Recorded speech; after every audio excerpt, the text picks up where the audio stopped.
Every year, on the date of the accident, it runs again as a warning to others, plunging into the gap, shrieking like a lost soul. Percy, what are you talking about? The ghost train. Drivers saw it last night. Where? Asked Thomas and Toby. He didn't say. Oh, it makes my wheels wobble to think of it. Puh, said Thomas. You're just a silly little engine. I'm not scared.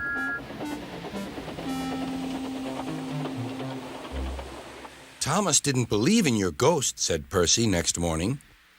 His driver laughed. Neither do I. It was only a pretend ghost story.